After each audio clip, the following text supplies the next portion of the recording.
Épisode 156 des Technos, le podcast qui ne dit pas ce que vous voulez entendre.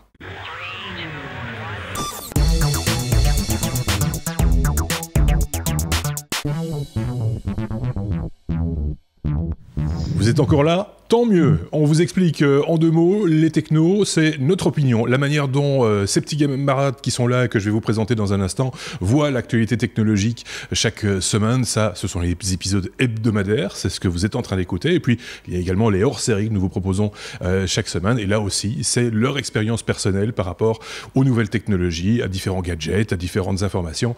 Les choses les questions que vous vous posez peut-être ou pas, et auxquelles nous répondons volontiers, que ce soit ici devant vous ou en commentaire des fois également sous nos vidéos sur YouTube ou sur notre blog lestechno.be. Les technos, les voici cette semaine, c'est Marc de ce côté-ci. Salut Marc.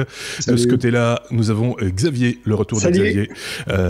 Pourquoi est-ce que je vous explique tout ça ? Parce qu'on a eu un cas, ça arrive de temps en temps, sur le hors-série de la semaine, du début de cette semaine, consacré au smartphone LG V30, où Marc va expliquer ce qui est effectivement, comme je vous le disais, ce qu'il avait, on va dire, compris ou analysé de l'appareil après 2 semaines d'utilisation. C'est pas son premier smartphone, hein, Marc, je dis pas de bêtises, t'en bouffes quand même quelques-uns par saison. Donc... J'en bouffe tout de suite, tu vas faire de moi un ogre qui consomme du smartphone au petit déjeuner. Et donc, j'ai déjà eu l'occasion effectivement de passer sur pas mal de trucs. Ces derniers temps, je me suis calmé, j'en consomme plus qu'un tous les 18 mois à peu près. Voilà. C'est vrai que j'ai été plus effréné dans mes jeunes années. Mais quoi qu'il, en tout cas, tu sais ce qui compte quand on a un smartphone. D'abord, c'est un téléphone, savoir comment il fonctionne, etc.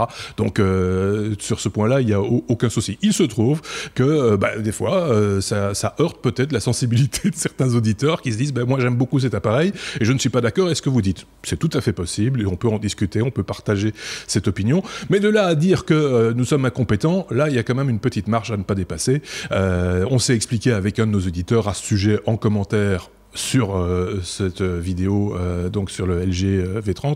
On va pas revenir dessus, mais ça nous a un petit peu, pas agacé, mais même à la rigueur amusé de voir le tour que prenait cette conversation.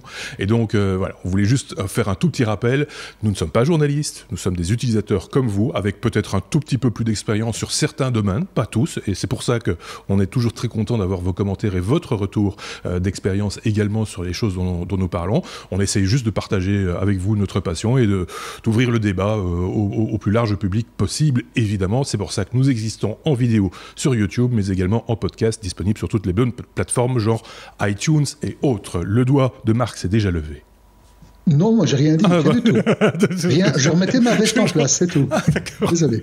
Je ne sais pas s'il y a un commentaire à formuler là-dessus pour passer à la suite. Xavier, non. Moi j'ai un LG, je suis très content. Voilà, faut le dire aussi. Marc, non, ça va. Mon fils a eu un LG pendant des années, qui était un ancien téléphone à moi, c'était un G3, et il l'a traîné jusqu'à la toute fin, jusqu'au moment où le téléphone est mort de sa belle mort. Et franchement, j'ai jamais rien eu à dire à ce téléphone-là. Voilà. Notre conclusion, en tout cas, c'est qu'on a beaucoup parlé des fanboys Apple. Ils n'ont rien à envier aux fanboys LG ou Samsung ou d'autres marques, etc. Nous ne sommes inféodés à aucune de ces marques, puisque, vous le savez, nous ne recevons pas les appareils dont nous parlons quand on en a un en main. C'est soit qu'on l'a acheté, soit qu'on nous l'a prêté, mais on le rend. On ne garde pas les appareils. Xavier qui ne bouge plus, T'as gardé un appareil, Xavier ? Tu l'as pas rendu ? Non, absolument pas. J'ai frisé, quoi. J'avais pas l'impression d'être... Voilà, donc pour la petite histoire, c'est un petit peu le courrier des auditeurs de cette semaine. Il y en a eu d'autres beaucoup plus sympathiques, effectivement, et on vous en remercie également. Merci également pour les pouces sur YouTube. Ça permet de mettre notre chaîne un petit peu plus en évidence par rapport à d'autres. N'hésitez pas à vous abonner si ce n'est pas encore le cas et à cliquer sur la petite cloche pour recevoir la notification. Comme ça, vous saurez quand on publie quelque chose de nouveau. C'est 2 fois par semaine. On peut y aller peut-être. L'abécédaire de cette semaine commence par la lettre A. Ça ne vous étonnera peut-être pas. La lettre A comme Apple, par exemple. Xavier qui nous parle de Apple, ça me fait toujours un petit peu... C'est ça qui est étonnant. C'est toujours un petit peu rigolo. Ceci étant dit, il y a de l'actualité puisque le HomePod, tant attendu HomePod, est enfin arrivé et il n'aime pas le bois.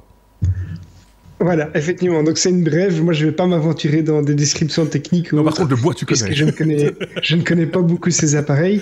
Mais il y a une petite news qui est passée qui m'a amusé, c'est que il y a des testeurs qui se sont rendus compte en fait qu'après seulement quelques minutes d'utilisation sur un meuble en bois, il y a un anneau blanc qui se forme du diamètre de l'objet sur le bois. Et en fait, Pocketlint, qui est le site qui a fait le test et qui a découvert la faille, s'est vu confirmer la chose par Apple.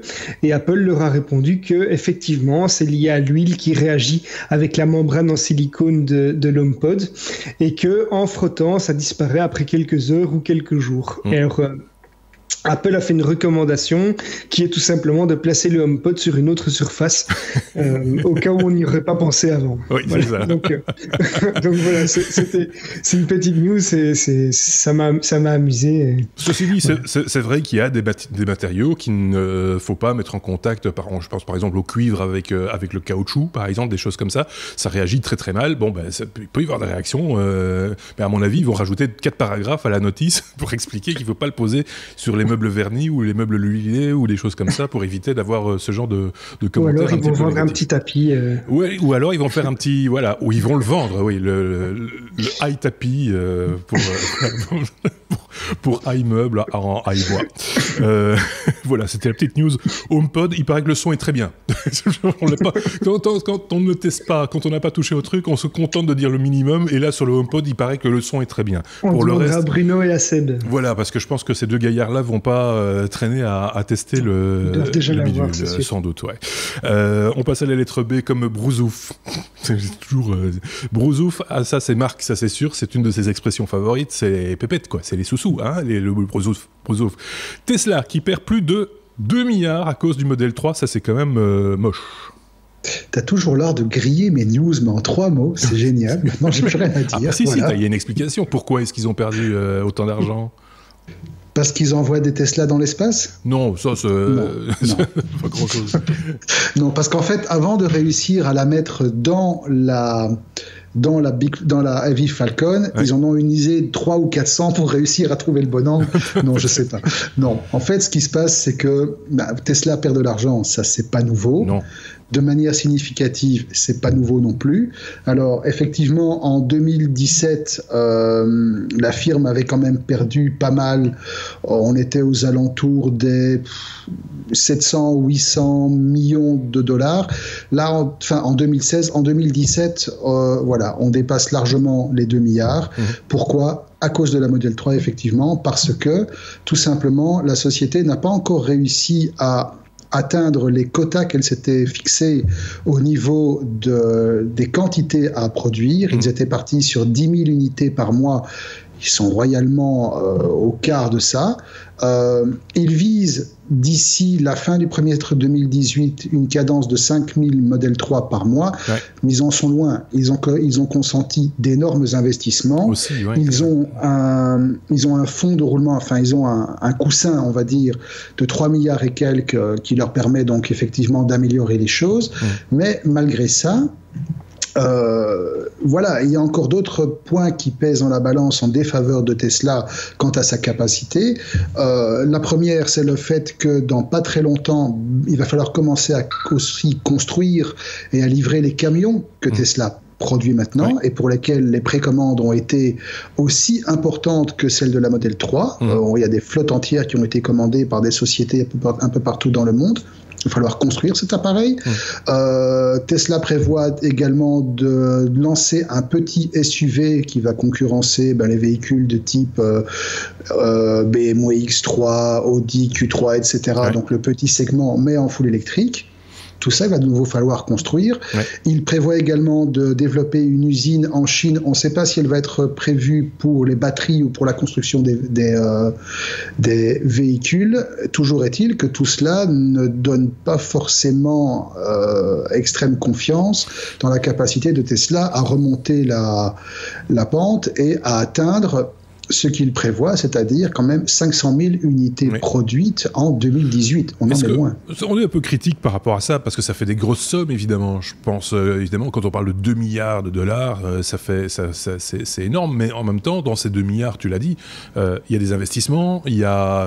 je pense qu'il a dû construire 1 ou 2 usines, quand même, depuis avant le lancement, enfin, au moment de l'annonce du modèle 3.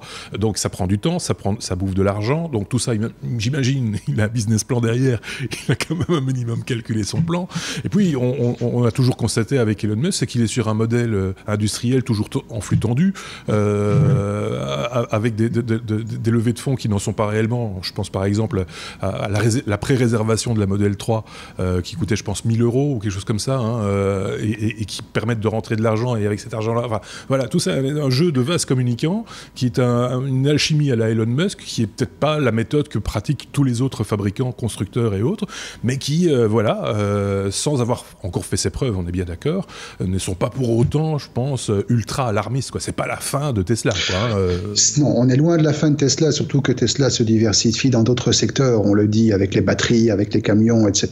Donc la Model 3 ici, effectivement, est en fait un phénomène un peu différent de à quoi Tesla est habitué. Oui. Ils avaient d'abord un véhicule qui était positionné de manière extrêmement high level au niveau du prix, la Model S. Rappelons, full option, la bagnole dépasse allègrement les 150 000 €. À côté de ça, ils ont le Roadster qui, lui, est effectivement un véhicule de niche. Et quand ils ont voulu ouvrir leur technologie au plus grand nombre avec le Model 3, premièrement, je pense qu'ils n'avaient jamais prévu qu'ils allaient se prendre autant de précommandes en si peu de temps. Peut-être. Donc ces précommandes, il faut les honorer. Oui. Et deuxièmement, construire des voitures dont la demande est finalement importante mais gérable comme celle de la Model S ou des Roadsters, et se retrouver face à un afflux gigantesque de demandes comme celui de la Model 3 implique également qu'il faut repenser ces méthodes de production. Et donc ce genre de réaménagement prend du temps. Donc effectivement, c'est pas la fin de Tesla, c'est pas ce qu'on est en train de dire. Là, pour moi, en tout cas, la marque garde malgré tout son capital sympathie est totalement intact. Simplement, aux yeux des investisseurs, parce que finalement, c'est eux qui vont déterminer si l'aventure doit continuer ou pas, c'est est-ce que Elon Musk va réussir à redonner confiance ou à maintenir la confiance que ces investisseurs ont dans le système aujourd'hui, assez que pour pouvoir tenir son pari d'atteindre donc les 500 000 unités produites de Model 3 en 2018. Il va probablement pas y arriver, mais bon, le bonhomme est suffisamment charismatique et il a suffisamment d'expérience derrière lui, d'expérience et de succès derrière lui, que pour qu'on lui fasse confiance pour des projets pareils. Même si, et ça par contre c'est un reproche que, hélas, commence à devenir récurrent, surtout dans la presse économique, pas trop la presse IT, c'est que M. Musk a tendance à se dissiper un peu trop. On pense à SpaceX, on pense à SpaceX, on pense à Hyperloop, on pense, même si ça reste un gag, au lance-flammes. Voilà, tout ça, le monsieur, il touche à tout, mais il a toujours été comme ça. Oui. Mais est-ce que c'est pas une stratégie aussi de pouvoir dire, sauter de l'un à l'autre, et quand ça se passe pas trop bien, on communique sur l'autre, enfin tu vois, on passe un peu de SpaceX à Tesla, pour schématiser très fort, en disant, voilà, c'est un peu, ça se passe pas très bien côté Tesla, mais regardez le succès qu'on a eu avec SpaceX. Et un succès cache un petit peu enfin c'est un peu l'arbre qui cache la forêt, quoi, non ? Je vois pas ça comme ça. Il touche à tout simplement parce que déjà c'est un touche-à-tout à la base dans sa personnalité. Monsieur, il adore toucher absolument à tout ce qui est touchable. Et effectivement, on va le voir dans quelques minutes. SpaceX, par contre, là, c'est l'arbre qui cache la forêt, parce que derrière SpaceX, il y a un projet beaucoup plus ambitieux que peu de gens soupçonnent, mais qui, par contre, intéresse au premier chef l'humanité tout entière. On y reviendra d'ici quelques instants, parce qu'on a une lettre E comme espace. Voilà. ça veut tout dire. Mais effectivement, on ne peut pas toujours s'en sortir en vendant des casquettes et des lance-flammes. Là, on fait référence à Boring Company, qui est des autres entités d'Elon Musk dont on a déjà parlé ici. dit. On est à la lettre C comme crypto. On va les faire toute cette semaine. On fait tout l'alphabet. A, B, C. C comme crypto, parce qu'il y a quand même de l'actualité crypto-monnaie, chaîne de blocs, etc. Xavier, on parle de mineurs, mais qui... Alors j'ai peur de donner trop d'informations maintenant quand je fais un lancement. Ce sont des mineurs qui empêchent les autres de vivre. Voilà. Non, en fait, c'est une news qui va pas effrayer ceux qui sont allergiques aux crypto-monnaies. Oui, c'est sûr. C'est en fait simplement une conséquence du fait que les crypto-monnaies aient autant de succès et qu'il y ait autant de mineurs, puisque comme on sait, pour créer de la crypto-monnaie, ou en tout cas pour en acquérir, un des moyens, c'est d'en miner, c'est-à-dire de résoudre des calculs avec des cartes graphiques qui sont suffisamment puissantes du coup pour pouvoir solutionner ces problèmes. Et donc l'afflux de demandes de cartes graphiques en fait a créé une pénurie qu'on connaît. Si vous voulez essayer de construire un PC pour le moment et que vous cherchez des cartes graphiques, vous allez être vite confronté au fait qu'il y en a plus partout, il y en a plus nulle part sur quasiment aucun site de vente. Les prix augmentent sur les sites de revente et une des conséquences de ça, c'est que le programme SETI, donc qui est le programme de recherche d'intelligence extraterrestre, subit cette pénurie puisqu'en fait il voudrait équiper 2 postes d'observation supplémentaires avec les dernières cartes graphiques pour bénéficier de leur puissance de calcul. D'accord. Seulement, il est impossible de passer la commande et il souhaiterait en acquérir une centaine, ce qui est beaucoup, mais en même temps pas gigantesque à l'échelle internationale. Ils ont l'argent, ils ont contacté des vendeurs, mais en fait, tout le monde leur dit qu'il n'y en a plus. Ils savent pas leur en fournir. Donc, en gros, les crypto-monnaies empêchent la découverte d'extraterrestres, quoi. Il faudrait faire appel aux gamers. Ils ont des cartes graphiques de qualité dans leur machine. Le SETI a déjà un programme comme ça. Oui. Donc, il est possible de mettre à contribution son ordinateur par un programme de recherche. Et en fait, on va partager une partie de sa puissance de calcul, donc de la puissance de son ordinateur pour contribuer à la recherche. Ça existe pour ça existe pour de la recherche en biologie, ça existe pour plusieurs choses, mais voilà, ici c'est une des conséquences. Les plus anciens comme Marc et moi se rappellent avec émotion oui, c'est ça, SETI at Home, c'était l'application de l'écran de veille en fait, dès que l'ordinateur n'était pas utilisé, l'écran de veille se mettait à calculer pour le SETI. On avait l'impression en tout cas que même quand on ne l'utilisait pas, notre machine servait à quelque chose. Voilà, même peut-être plus que quand on s'en servait en fait. Mais ça, c'est un débat. Donc, si je veux acheter une Nvidia GTX 1080 Ti, je l'ai dans le pet. Tu pleures. Je pleure. C'est difficile. Voilà, moi je cherche pour le moment parce que voilà, mon portable, quand je veux faire du montage vidéo ou autre, n'est pas suffisant et donc je suis en train de regarder des configs. Ça fait un moment que j'en parle d'ailleurs avec Marc et c'est difficile d'en trouver. Ouais. C'est difficile d'en trouver. Ou alors tu as quelques modèles mais qui sont pas forcément ceux dont tu as besoin. Ouais. Ceci dit, Nvidia, je fais une parenthèse, mais il me semble qu'ils ont fait un bond en bourse ce dernier semestre, justement par la vente sans doute de cartes graphiques, parce que maintenant on voit aussi de plus en plus des gens ou des sociétés, des sites chinois par exemple, qui vous vendent des racks pour mettre les cartes graphiques dedans pour faire des usines à minage, quoi. Hein, donc, d'ailleurs, maintenant ils créent des cartes graphiques qui ne servent qu'à ça, des cartes mères aussi. C'est très impressionnant et je me demande jusqu'où ça va aller, mais ça c'est un tout autre débat que nous n'aurons pas aussi ici, maintenant en tout cas. On va pas faire la lettre D. On a décidé que D, non. Par contre, on va faire la lettre E. D, c'est dépassé. D, c'est complètement dépassé. Par contre, la lettre E comme espace, on l'avait promis, on va le faire. On va reparler de SpaceX, qui va envoyer en fait son premier satellite Starlink dans l'espace. Qu'est-ce que Starlink ? Alors Starlink, c'est un projet qui est conçu par Elon Musk d'ailleurs, qui donc passe par une autre société qui s'appelle Starlink, en plus que SpaceX, Tesla, Boring Company, etc.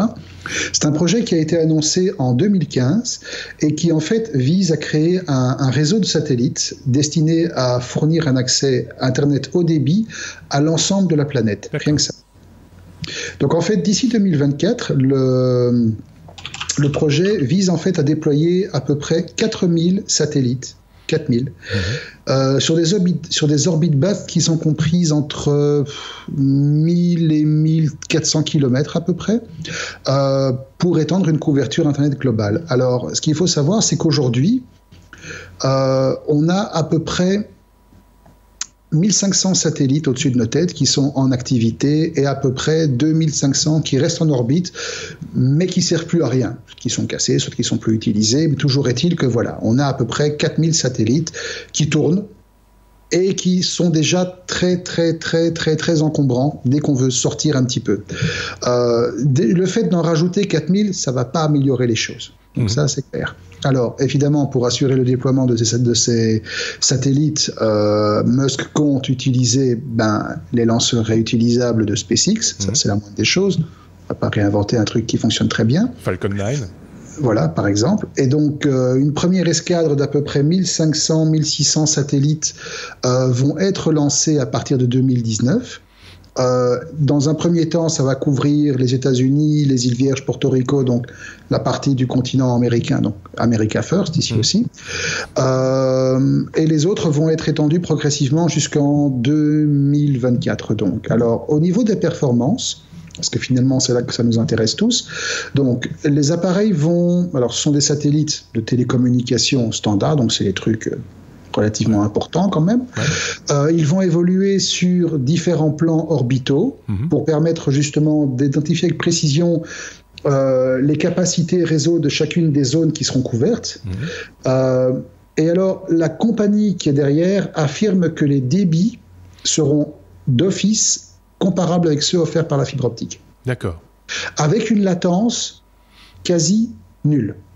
Mais la voie de retour... Pour un satellite, donc, alors la voie de retour, voilà, là c'est pas encore très clair. Parce que l'Internet par satellite, soyons clairs, c'est pas neuf du tout. Au début des années 2000, il y avait déjà des services qui l'offraient sous certaines conditions. Mais par contre, pour interroger le serveur distant, il fallait quand même une ligne téléphonique. Il fallait l'interroger et puis on recevait les informations via le satellite. Je schématise un peu, mais c'était un peu le principe. Donc la voie de retour, on n'avait pas d'émetteur satellite poche à l'époque. Ici, ce qu'il faut voir, c'est que ce n'est pas toi, dans ton habitation privée, qui aura un récepteur satellite ou un émetteur satellite. Ce sont des infrastructures centrales. Des stations terrestres, quoi. Ouais. Voilà, ce sont des stations terrestres qui, elles, vont communiquer avec les satellites. Et toi, tu seras relié, alors en FTTH, en paire de cuivre, en VDSL, en ce que tu veux. Ouais.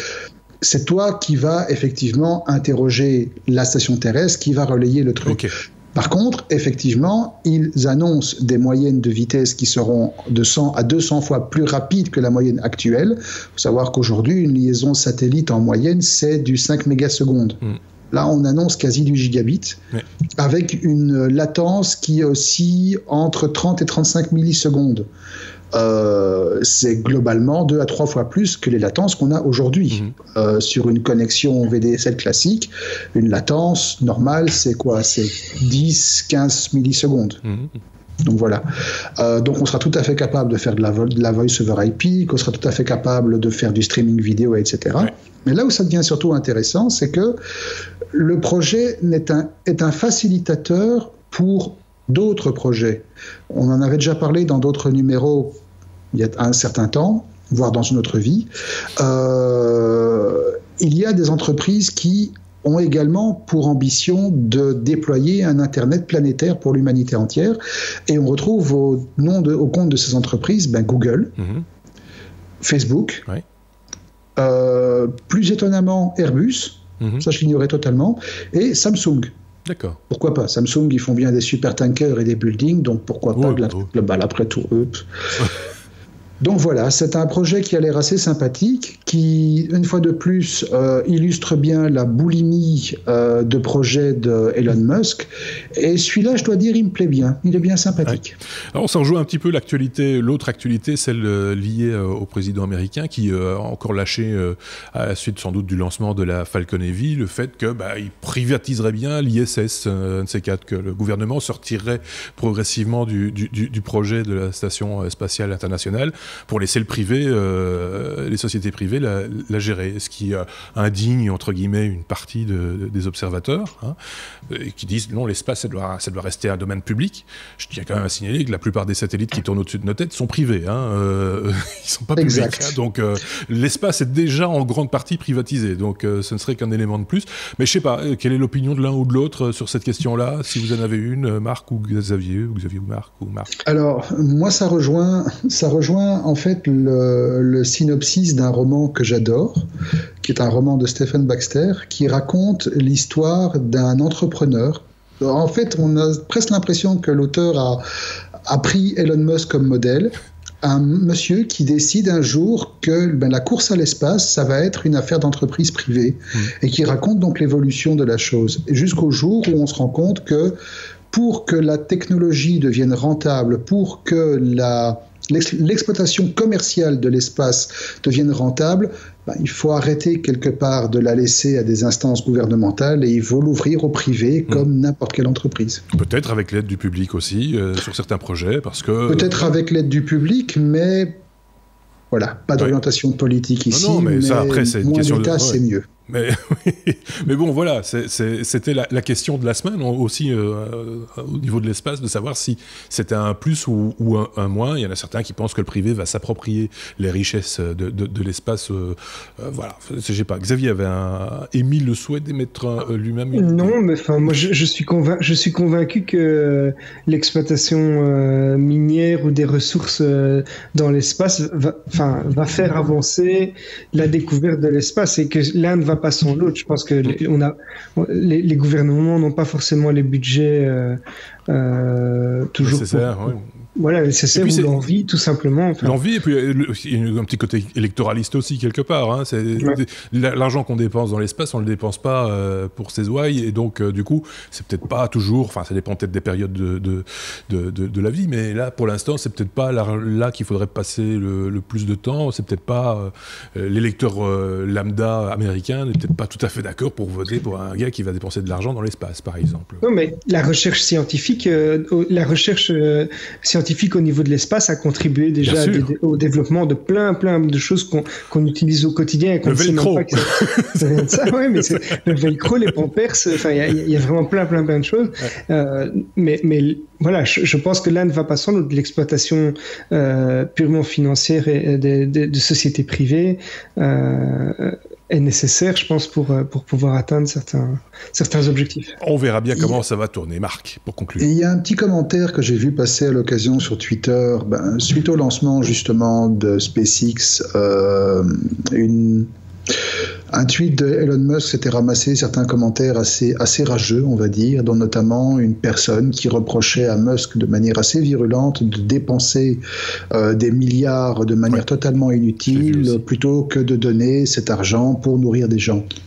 Mais c'est vrai que quand on gratte un petit peu la démarche qu'il y a derrière, ce que d'autres personnes d'ailleurs sur ce fil de tweet n'ont pas manqué de faire remarquer à l'auteur original, c'est que la technologie et l'évolution des techniques qui sont mises en œuvre ici, et notamment l'exploitation des données satellites et tout ce qui procède de la recherche spatiale et des progrès inhérents à la recherche spatiale, permettent notamment de beaucoup mieux planifier les mouvements de population, l'amélioration du rendement des cultures, l'amélioration du rendement des différentes méthodes d'élevage, etc., la prévention des sécheresses, la prévention des séismes. Et donc tout cela, finalement, vise à faire en sorte que, de manière indirecte, mais de manière surtout beaucoup plus sécurisée et beaucoup plus certaine, beaucoup moins de gens aient faim. Oui. C'est un point de vue que je partage personnellement, mais que d'autres partagent aussi. Mais on peut entendre les deux points de vue, soyons clairs. Absolument, oui, bien sûr. Effectivement, c'est beaucoup d'argent, on est bien d'accord. Et ça peut paraître un peu aussi ridicule d'envoyer une voiture dans l'espace. Si c'était pas ça, c'était une dalle de béton. Et personne n'en aurait parlé, on n'aurait pas trouvé ça grave ou quoi que ce soit. Moi, je voyais quelqu'un qui en parlait, qui disait « Ouais, mais il pollue l'espace », tout en jetant son mégot de cigarette par terre. Je me suis dit « Mon gars, t'as bien plus pollué avec ton petit mégot de cigarette par terre la planète Terre que lui avec sa voiture dans l'univers. Donc, mais voilà, chacun peut analyser un petit peu les choses à sa manière et voilà, c'est un débat sans fin, je pense.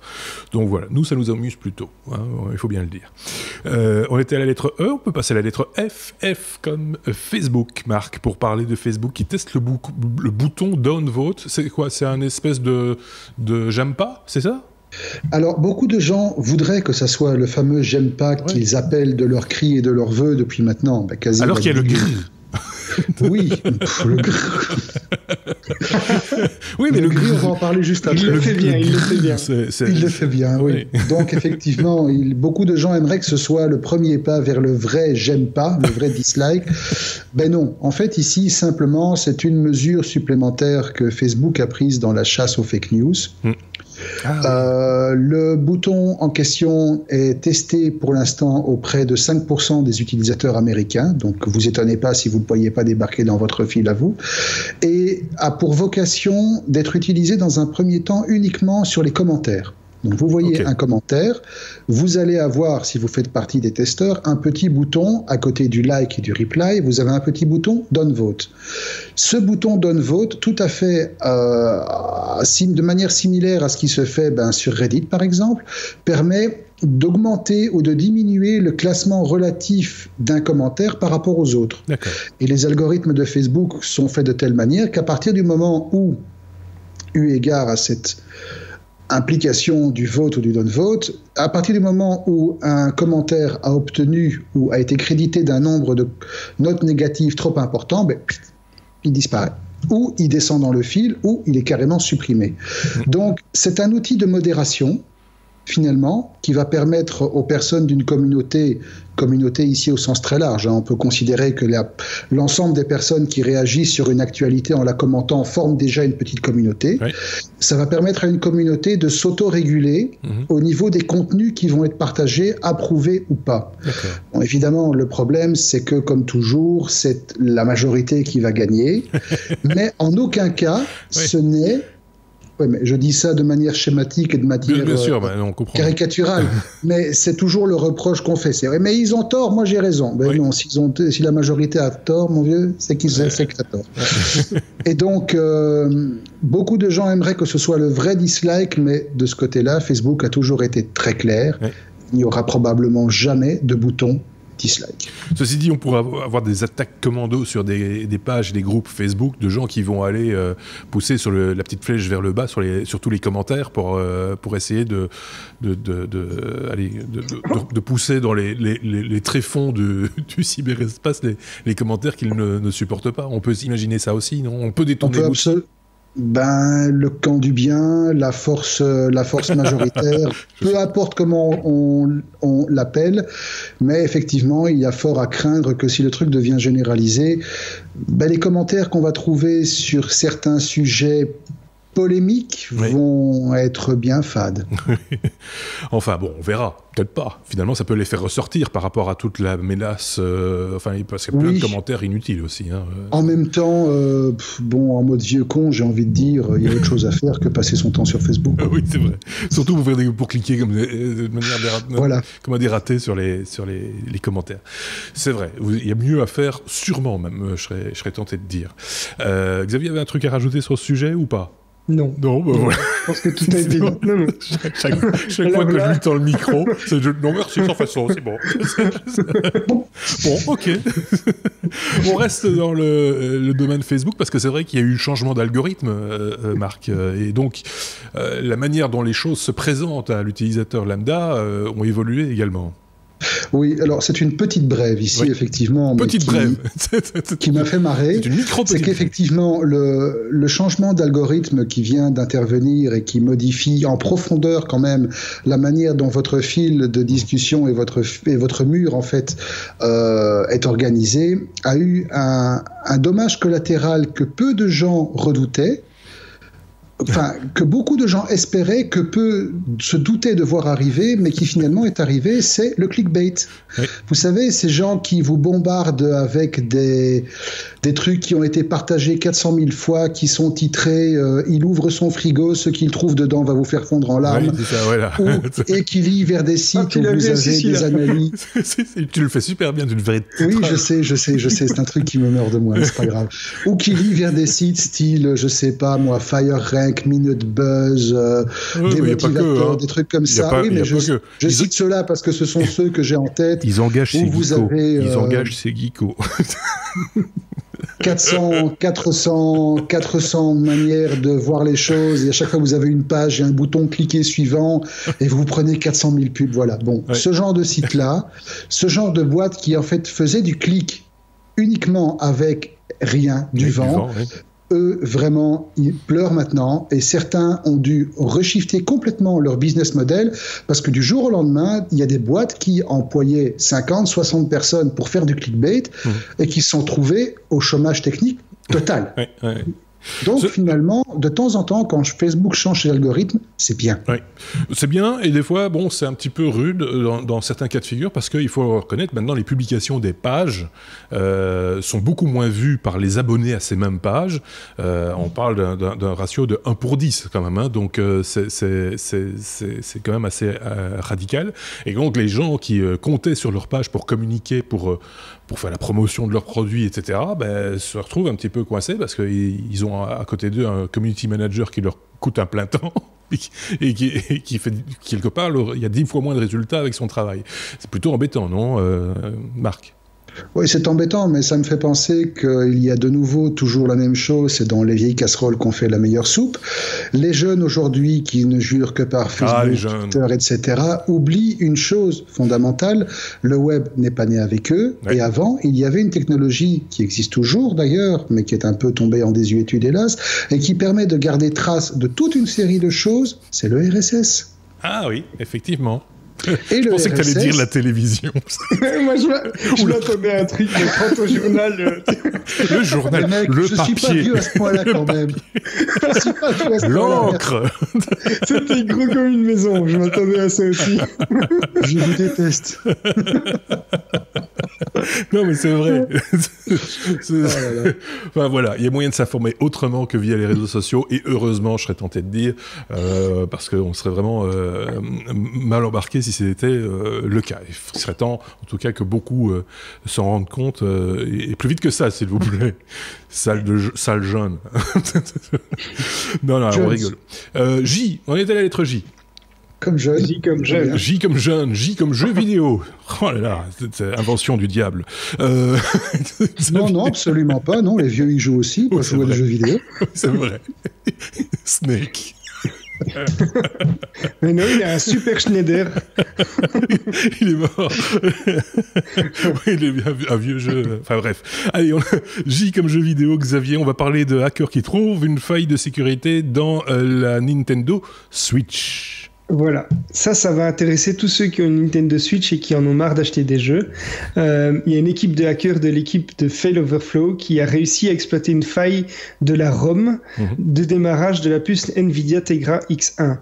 Donc c'est la puce qui équipe les Nintendo Switch, et là où c'est important, c'est que c'est une faille qui est dans la ROM, et donc Read Only Memory, tout le monde aura compris que cette faille n'est plus corrigeable, donc elle n'est pas patchable, étant donné que c'est un programme qu'on met dans la puce au moment où on va une fois qu'on a développé le code, on le met dans la puce et puis on n'y touche plus, on ne sait pas le mettre à jour. Donc les hackers ont pu lancer Linux dessus, et donc ça veut dire qu'ils ont maintenant la possibilité bientôt de pouvoir lancer n'importe quel logiciel, n'importe quel homebrew, mais aussi très probablement bientôt de faire sauter des sécurités de protection contre la copie des jeux, comme ça a déjà été fait à multiples reprises sur les les Game Boy, sur les Xbox, enfin sur toutes les consoles à ce jour quasiment. Est-ce que tu peux envoyer cette information au SETI si ils ont des problèmes de processeur? Ah oui, il va y avoir une catégorie de cartes graphiques bientôt. Mais et donc la faille est exploitable sans qu'il y ait de matériel nécessaire à ajouter à la console. Donc moi, j'avais fait des tests à l'époque avec une Xbox, mais il fallait rajouter une petite puce, etc. Donc ici, c'est sans puce ajout supplémentaire. Et donc Nintendo va devoir identifier la faille. Ils vont devoir développer un nouveau code. Ils vont devoir le tester sur les puces avant de lancer tout ça en production. Ce qui veut dire que les hackers vont avoir bien le temps d'exploiter la faille et de créer du logiciel pendant un certain temps, y compris sur les consoles qui sont à venir les prochains mois. Ouais, avis aux bidouilleurs de tout poil, hein. Si vous voulez vous amuser, finalement, c'est vrai que ça peut être aussi didactique comme hack. Clairement, Pardon ? Si je comprends bien, aujourd'hui, celui qui a une Switch, il est assuré de l'avoir débloqué jusqu'à la fin de ses jours. A priori, oui, me semble-t-il. Oui, tout à fait. Alors, oui, tout à fait. En fait, c'est ça pour le moment.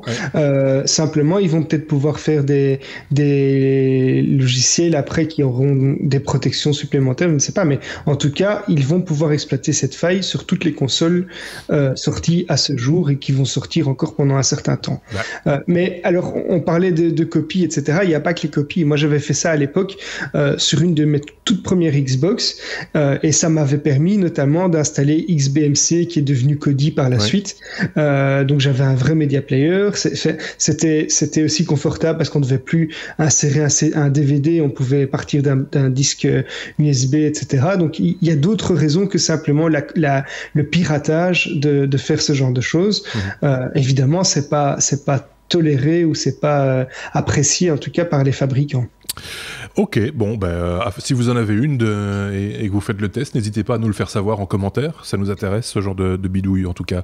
On reste à la lettre J comme jeu vidéo parce que Marc a un truc à dire aussi concernant Google qui travaillerait sur Yeti. Il y a une grosse bête blanche, mais certes, mais c'est aussi un système de jeu en streaming à l'image par exemple de Shadow ou de GeForce Now. Ah, tu as coupé ton micro, Marc. Ouais, mais pas que. En fait, c'est à la fois une console de jeu.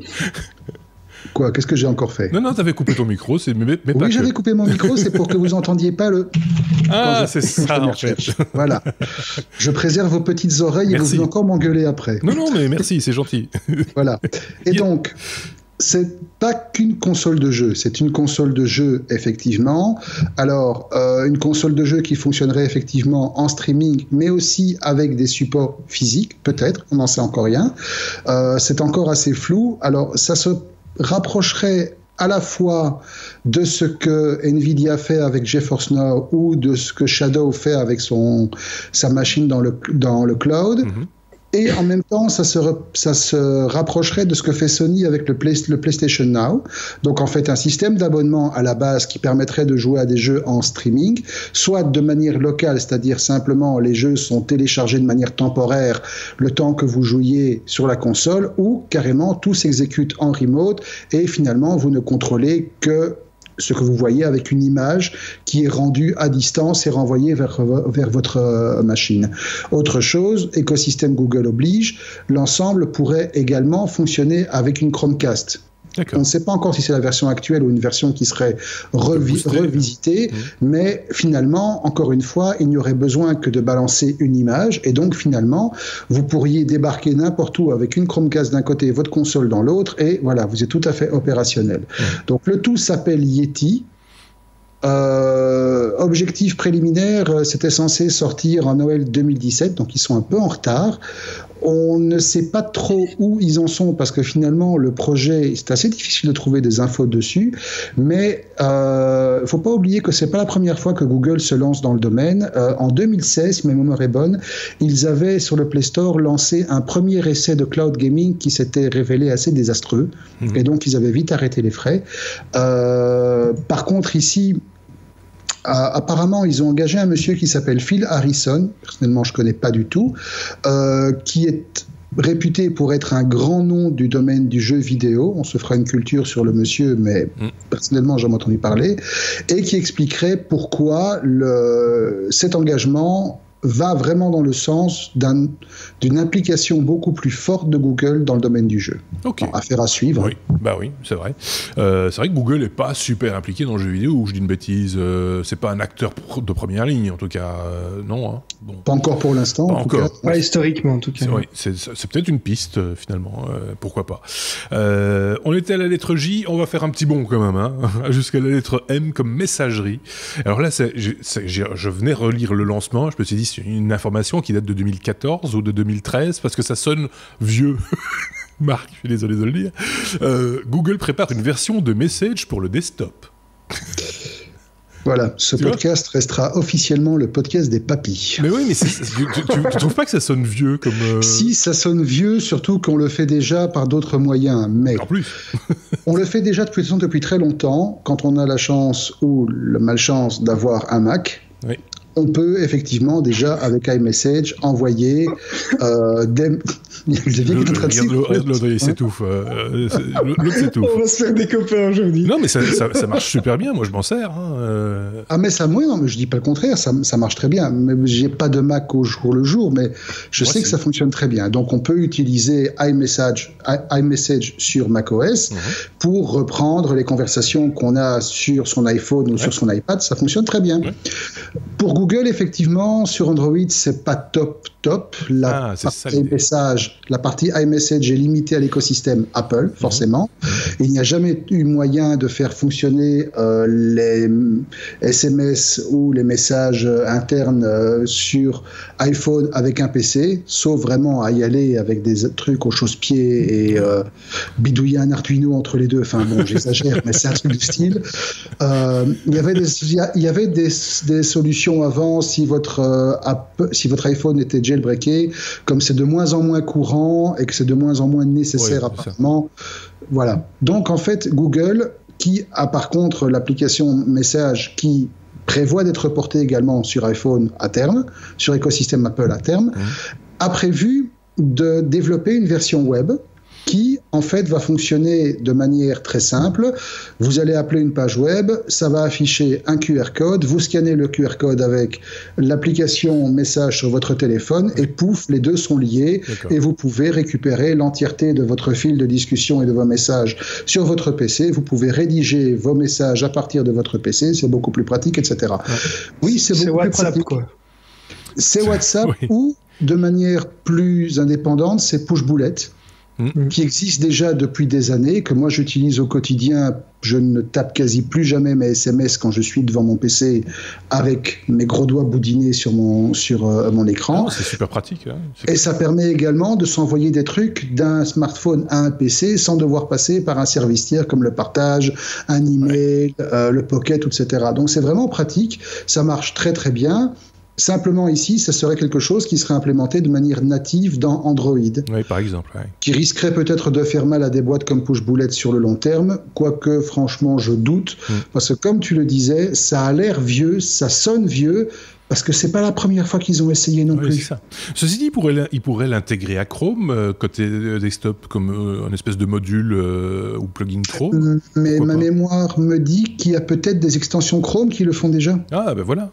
Parce que finalement, c'est vrai que ton navigateur Chrome est ouvert sur ton ordinateur de bureau. S'il est connecté, si tu as le même compte sur ton Android, il n'y a aucune raison qu'il n'y ait pas une passerelle à un moment donné entre les deux. J'ai trouvé. Ça, effectivement, il y a une extension Chrome qui existe, ça s'appelle Mighty Text. Ah ben voilà. Comment désamorcer une news. À force d'en parler, ça finit par passer. Hein. Donc voilà, c'était une vieille news qui sonnait vieux et qui finalement est beaucoup plus jeune qu'on l'imaginait, sans plus. Voilà. Ça me fait rire. On était M, on passe à R. R comme robotique. Xavier, on va parler de Boston Dynamics. C'est marrant parce que j'ai vu plein de vidéos de Boston Dynamics cette semaine. Ils font des trucs, c'est vrai, un peu extraordinaires, j'ai l'impression. Je trouve. Alors, Boston Dynamics, pour rappel, c'est cette boîte qui fait des robots qui ont servi notamment pour l'armée, qui sont des robots qui ressemblent à des chevaux, des chèvres, des chiens, des choses comme ça, et qui, à la base, ont déjà réussi à surmonter pas mal de challenges, comme par exemple surmonter des obstacles, monter des escaliers, sauter, des choses comme ça. Pour être très clair, pour ceux qui nous écoutent comprennent bien, ce sont ces bidules qui ressemblent, oui, effectivement, à un animal. Hein. C'est des robots qui ressemblent plus à des animaux à quatre pattes que des humains, il faut être clair, même s'ils ont certains modèles qui sont capables de se dresser sur les pattes arrière, si j'ose dire.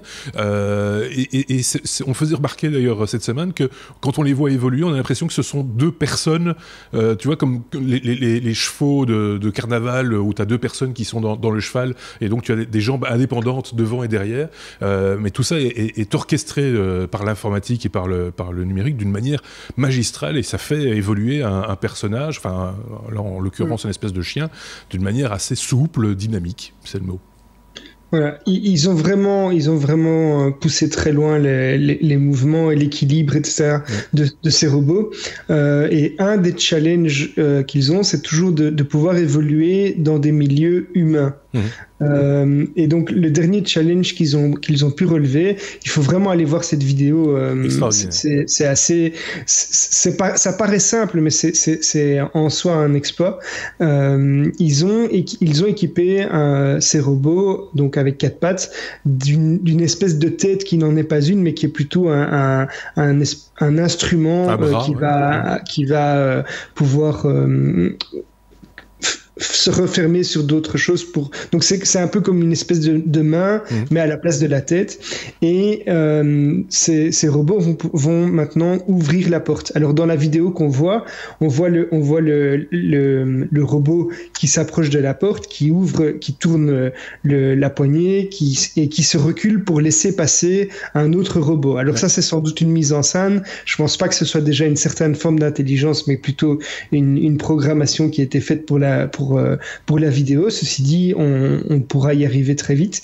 Et pour ceux qui ont vu la série Black Mirror, il y a un épisode qui s'appelle Metalhead qui a des robots qui ressemblent à s'y méprendre à ce type de robot, avec des fonctionnalités. D'ailleurs, dans le film même, on voit un instrument qui ressemble très très fort. C'est au point qu'on pourrait se demander si Boston Dynamics n'a pas été consulté pour l'épisode. Ce serait à creuser si quelqu'un a l'info. Voilà, on pourrait vraiment se croire dans la série avec cet objet-là, sauf que c'est la réalité. Oui, c'est ça. On va vous mettre le lien, hein, évidemment, comme toujours, comme toutes nos sources d'ailleurs. Vous retrouvez les liens sur notre blog lestechno.be. Vous allez retrouver tous les articles dont on parle, là où en tout cas il y a une partie de l'information dont on a parlé. Après, c'est à vous à faire la démarche d'aller plus loin, mais déjà, si vous allez sur YouTube, pas tout de suite, c'est avec nous, mais que vous tapez Boston Dynamics dans YouTube, vous allez avoir une pléthore de vidéos, parce qu'ils sont pas avares, hein. Pour le coup, ils en mettent, ils en publient. Et là, très honnêtement, j'ai vu cette vidéo, j'ai vu la manière dont le robot en question ouvre. Imaginez que votre chat soit capable d'ouvrir la porte. Tu vois, c'est tout à fait ça, quoi. Je veux dire, mais jusqu'à placer la papate de devant pour bloquer la porte, pour avoir le temps de pousser la porte sur le côté et de laisser passer son petit camarade, quoi. C'est très très surprenant comme. Alors, je sais pas si j'avais presque l'impression que c'était de l'image de synthèse tellement c'était beau, fluide et tout ce qu'on veut. Alors maintenant, j'espère que c'est pas une vidéo fake, parce que là je serais vraiment très très déçu de leur attitude, mais je pense pas, parce qu'ils ont présenté des choses non, c'est pas leur habitude. Voilà, et puis ils ont déjà présenté des choses qui étaient qui étaient plus que réalistes. Tu parlais par exemple de la stabilité de ces robots à quatre pattes, où il y a un type qui donne des coups de pied, hein, qui essaye de le déstabiliser, et chaque fois la machine arrive à se récupérer sur de la neige, sur de la glace et des trucs. Enfin, c'est un truc complètement incroyable. Oui. Et alors, juste petite parenthèse, donc j'ai parlé de la série Black Mirror. Ceux qui nous écoutent sont pour la plupart fans de nouvelles technologies. Si vous ne connaissez pas cette série qui est produite par Netflix, c'est une série qui relate de toutes les dérives des nouvelles technologies. Ouais. C'est tous des épisodes qui n'ont aucun lien quasiment les uns avec les autres, mais ça vaut la peine de regarder si vous aimez les nouvelles technologies, la science-fiction. On va en terminer, Xavier, avec la lettre R comme robotique, puisque à la faveur des JO d'hiver en Corée du Sud, il y a également un concours de robots skieurs. Alors j'ai vu une vidéo, c'était beaucoup moins séduisant que ce dont on a parlé juste avant. C'était plus comique. Oui, c'était un peu cocasse. Donc c'est le Ski Robot Challenge qui a été fait effectivement en marge des JO de Corée, avec principalement des équipes universitaires qui y ont participé. L'objectif était en fait de dévaler une piste de 80 mètres. Sous forme de slalom, exactement, donc comme JO. Et pour se qualifier, il fallait obligatoirement que les robots aient une taille de plus de 50 cm pour qu'il y ait un défi au niveau de l'équilibre, etc. Avec obligatoirement des articulations du type genou et coude pour ressembler aux humains. Et ils devaient en plus être habillés comme des skieurs, donc avec une combinaison de ski, etc. pour le côté fun. Alors évidemment, ça relève de pas mal il y a pas mal de petits exploits puisqu'il faut allier la gravité, il faut avoir un bon équilibre, etc. Distinguer le rouge, le bleu, les obstacles tout en slalomant. Et il y a des circonstances qui ont fait que l'exercice était assez difficile puisqu'il y a eu beaucoup de vent, beaucoup de froid. Ouais. Donc il y a des robots qui ont pas démarré correctement. C'était déjà difficile pour les humains alors. Voilà, le vent a créé des chutes et des collisions avec les mâts. Et le champion s'appelle Taekwon V, donc Taekwon 5, avec 75 cm de haut, un centre de gravité donc assez bas qui lui a permis de descendre la piste en 18 secondes et de remporter les 7500 € de gain. Pardon. C'est rigolo, c'est vrai que c'est à voir. Ça mange pas de pain et puis ça fait avancer la science, si on ose dire. On en a fini avec la lettre R, on va s'attaquer à la lettre S comme scam, point d'interrogation. On va y mettre un point d'interrogation quand même.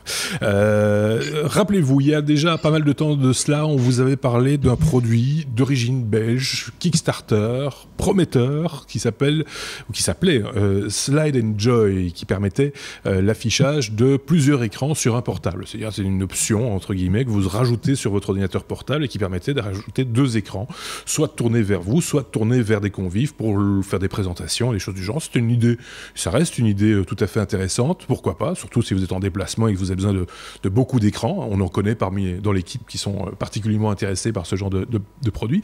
D'ailleurs, certains d'entre eux s'y étaient intéressés de tellement près qu'ils attendaient avec impatience de voir sortir ce produit. L'année dernière, nous avons eu l'occasion d'interviewer l'un des responsables de Slide & Joy qui nous avait promis que cette option, cet appareil, cet accessoire viendrait sur le marché très rapidement. Et puis, les choses ont encore pris du temps, parce que déjà à l'époque, si on en avait parlé, c'est parce qu'on était un petit peu déçus que ça prenne du temps. Et donc, on est revenu sur cette histoire. 1 an s'est déroulé. Et là, certains d'entre vous qui nous suivaient depuis pas mal de temps se sont dit, tiens, est-ce que vous feriez pas encore un petit point sur l'évolution du projet Slide & Joy ? Alors là, on peut être, je pense, au point de départ de quelque chose de factuel. Quelles sont les nouvelles ? En fait, vous dire quelles sont les nouvelles. Qui se lance parce que je sais que c'est un sujet qui touche mes deux petits camarades. Marc, peut-être. Voilà. Alors, quelles sont les nouvelles ? Ça va être très simple. Voilà. Grosso modo, bulle. Pas de nouvelles. Alors, il y a un an, nous avons effectivement eu un hors-série où on a interviewé un des responsables de Slide & Joy qui nous avait parlé pendant une bonne demi-heure avec beaucoup de passion de son aventure et de l'histoire de la boîte, etc. Il était très rassurant aussi par la même occasion. Qui était très rassurant et qui nous expliquait que, à l'issue de cette entrevue, il y allait avoir beaucoup de choses qui allaient se mettre en place. Il y avait un contrat de distribution qui avait été négocié avec un retailer au niveau européen qui avait passé commande à l'avance de plusieurs centaines de milliers de pièces. Il y avait un contrat de partenariat qui avait été mis en place avec une entreprise qui allait assurer toujours sur le territoire belge le montage, l'assemblage et toute la logistique des éléments, donc puisqu'on le rappelle, c'est un système avec 2 écrans qui coulissent, d'où le nom Slide. Il y a derrière tout ça un processus industriel. Il y a un processus industriel, place, effectivement, qui consiste à intégrer 2 écrans dans un châssis coulissant et à interfacer le tout avec une interface DisplayLink, vu que c'est ça qui est derrière, et à connecter le tout sur un portable. Alors, ça, c'était là où nous en étions restés il y a un an. Depuis un an, grosso modo, rien ne s'est passé. Si, ils ont quand même été vus au CES. Ils ont été vus, alors, il y a un an, donc, ils ont annoncé que le produit arrivait incessamment sous peu. C'est une promesse qu'ils avaient déjà faite à de multiples reprises en 2015. En 2016, le marché avait été un peu secoué par l'arrivée d'un modèle concurrent, qui était le fait d'un prototype présenté par la firme Razer, qui est spécialisée notamment dans tout ce qui est matériel de jeu, entre autres. Les souris, les choses comme ça. Voilà, les souris, les laptops avec des grosses cartes graphiques, des grosses configs pour pouvoir jouer. Et eux avaient présenté un prototype d'un appareil qui embarquait 2 écrans supplémentaires de manière permanente. D'accord. Très beau prototype, et à cette occasion, le Slide Enjoy, qui depuis lors a été rebaptisé le Slide, je crois, ou le produit a été rebaptisé le Slide, c'est pas très clair. En tout cas, la société derrière, qui s'appelle 120 pixels, s'était fendu d'un très très très long post sur Medium pour expliquer pourquoi ils avaient dû remettre les choses à zéro, ils avaient dû repenser, ils avaient dû réfléchir, etc. Très bien. Au CES début de cette année-ci, la firme était aux États-Unis pour présenter son produit, et certains journalistes ont eu l'occasion de mettre leurs mains sur finalement ce qui s'est révélé apparemment être le même prototype que ce qui avait été présenté il y a 2 ans. D'accord. Donc, techniquement, en tout cas en apparence, ce qui est présenté aujourd'hui est toujours un prototype. Par contre, depuis l'année passée, donc depuis notre dernier hors-série, il y a eu plusieurs annonces de la part de la firme via Kickstarter, vu que c'est toujours la plateforme privilégiée sur laquelle la communication se fait ou est censée se faire, parce qu'elle ne se fait plus depuis quelque temps, où la firme avait annoncé donc que peu après, les backers, donc toutes les personnes qui avaient financé le projet via Kickstarter, ces personnes allaient être livrées, elles ne l'ont pas été. La promesse a été faite à de multiples reprises, elle n'a toujours pas été honorée. La promesse avait été faite qu'à l'issue du CES, sans faute, promis, juré, craché, tous les bakers recevraient leur commande. Et qui présenteraient le produit fini. Et qui présenteraient le produit fini. Nous sommes 3 semaines après la fin du CES. Aucun Bakers n'a de nouvelles, à tel point que, si vous allez voir la page des commentaires sur la page du projet sur Kickstarter, c'est... Alors, je suis quand même assez impressionné maintenant, entre nous, de la retenue que ces gens ont, parce que ça reste extrêmement correct, extrêmement courtois, extrêmement poli, mais ils en ont plus que marre, et maintenant ils en sont quasi tous au point de vouloir commencer class action, assignation en justice, etc. Alors nous, de notre côté, on a eu l'occasion d'entrer en contact avec certains bakers, qui nous ont raconté effectivement leur aventure, qui nous ont raconté la manière dont ils avaient interagi avec la firme, et ça s'est toujours passé de manière relativement négative, dans le sens où soit on les ignore complètement, soit on les écarte, soit on fait passer le bruit que ce sont des menteurs, que ce sont des alliés, voilà, etc. On efface les messages. Dernièrement, apparemment, d'après un message qui m'a été communiqué ce matin, toute la communication vis-à-vis de l'extérieur, donc pas seulement des bakers, mais également vis-à-vis des soi-disant 10 000 personnes qui ont déjà précommandé le produit via le site officiel, tout cela se fait, toute cette communication se fait via un call center délocalisé qui apparemment est, je cite, grand adepte du copy-paste. Ça veut tout dire, et qui répète que tout va bien, la vie est belle, magnifique, etc. Donc, finalement, après tout cela, on est conscient que des projets sur Kickstarter, parfois ça demande du temps. On est conscient que parfois des projets représentent un peu un... Et surtout quand ils sont, entre guillemets, victimes de leur succès. Surtout quand ils sont victimes de leur succès, tout à fait, et dans la mesure où ils suscitent vraiment un enthousiasme énorme, comme ça a été le cas ici. Mais...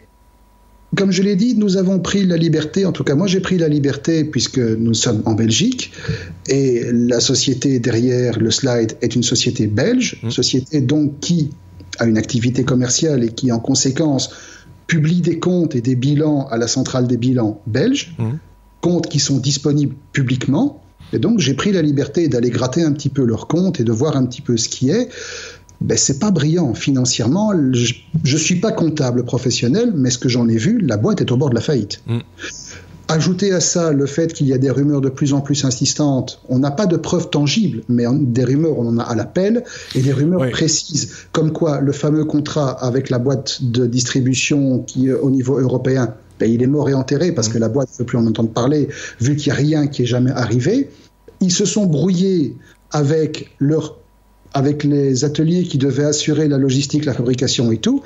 Et donc, finalement, certaines personnes pensent que la présence de de 120 pixels et du slide au CES serait une sorte de baroud d'honneur pour essayer de fourguer le bébé dans l'état avec une bonne couche de vernis avant la faillite. Oui, bon, enfin ça, ce sont toujours des oui-dire et des... Ce sont des oui-dire, mais... Parce que si on reste, il y en a beaucoup. Si on reste sur du factuel, le projet est toujours en ligne, si je ne m'abuse, sur Kickstarter. Kickstarter n'a pas, parce qu'ils ont quand même des fois Kickstarter la main lourde quand il y a un projet qui est un peu bancal de le dire, de fermer les comptes et de classer l'affaire sans suite. Ici, manifestement, le projet est toujours disponible en ligne et Kickstarter ne les a pas encore sanctionnés, me semble-t-il. Donc, certes, il y a des commentaires négatifs, mais ça, on peut comprendre qu'il le soit vu le délai, entre guillemets, mais ça aussi, on l'a expliqué. On peut aussi comprendre que les gens ne soient pas contents de la manière dont l'équipe communique, mais ça, on l'avait noté nous-mêmes, c'est pas de grands communicants, c'est le moins qu'on puisse dire. Voilà, enfin, ça, c'est factuel. Par contre, après, effectivement, il y a l'idée qu'on s'en fait, est-ce qu'on s'est fait avoir, enfin à un moment donné, oui, on peut se monter le bourrichon, comme on dit par chez nous. Xavier avait un truc à rajouter. Mais voilà, je vais essayer de rester de nouveau le plus objectif possible, mais en tout cas, en ce qui me concerne, il y a des points qui me déplaisent un petit peu dans cette histoire, et je juge pas le fait d'arriver ou pas à atteindre ces objectifs, de tenir les promesses de délai, puisque voilà, des retards peuvent arriver à tout niveau dans les fournisseurs, sur la chaîne de production, etc. Ce qui me déplaît, c'est que ils ont complètement coupé la communication avec les backers. Donc ils ont posté encore quelques news. Donc il y a une communication à un sens, on va dire. Puis ils ont publié quelques news, mais qui ne répondent absolument pas aux questions qui ont été posées une multitude de fois. Donc ils avaient un site internet. Ils ont à un moment donné bifurqué. Enfin, ils communiquaient plus sur leur site que sur Kickstarter et puis plus sur l'un. Oui, mais c'est pas correct. C'est pas correct puisque tu t'adresses à une communauté pour te backer et puis après tu coupes les ponts avec elle, donc ça je trouve pas correct. La deuxième chose, c'est que ils ont dit qu'ils avaient un produit fini à multiples reprises et tous les échos que j'en ai eu indiquent que c'est encore un prototype, donc ce n'est pas encore la version finie qui a été présentée. Ils ont mis un stand avec la WEX au CES. Il faut dire ce que c'est la WEX, parce que nos auditeurs donc la WEX, c'est l'agence wallonne de l'exportation. Donc c'est le côté francophone de la Belgique qui a un organisme qui s'occupe d'exportation, voilà. Qui encadre les entreprises. Qui encadre les entreprises qui veulent exporter, et qui avaient des stands sur le CES. Les personnes qui ont été présentes au CES, apparemment, il y a quasiment que des journalistes qui ont pu mettre la main de manière très, très cadrée sur le produit. Oui. Et donc voilà, aujourd'hui, contrairement aux promesses qui sont annoncées, personne n'a encore pu voir apparemment un produit fini tel qu'il a été annoncé. Ça, on l'a déjà dit. Et les délais ne sont pas respectés et on ne sait pas pourquoi puisqu'ils ne communiquent pas. C'est ça qui me dérange principalement. C'est pour ça qu'on en parle. Mais on l'avait déjà dit. C'est pour ça que j'accélère un tout petit peu. Voilà où on en est aujourd'hui. C'est un état des lieux qu'on voulait faire parce qu'on nous l'a demandé. Après, chacun se fera son opinion, entre guillemets. Nous, tout ce qu'on souhaite, c'est que soit les gens soient livrés, soit remboursés, enfin, qu'il y ait une bonne fin, comme on dit, dans cette aventure, en espérant qu'elle ne soit pas une triste aventure. Marc, pour conclure. Deux petites choses. Premièrement, parmi les personnes avec qui j'ai eu l'occasion de discuter de cette histoire, il y en a deux qui ne sont pas que des bakers, il y en a deux qui sont des personnes qui ont simplement précommandé le truc sur le site et donc qui ont passé le circuit classique, pas Kickstarter du tout. Les promesses systématiques qui avaient été faites, c'est que les bakers seraient servis en premier, croix de bois, croix de fer, etc., mais que les personnes qui avaient précommandé le produit seraient servies en temps et en heure aussi. promesse qui a été répétée à plusieurs reprises sans aucun effet suivi, ces personnes ne reçoivent pas la moindre communication de la part de la société. Elles sont totalement ignorées. Ça, c'est la première chose.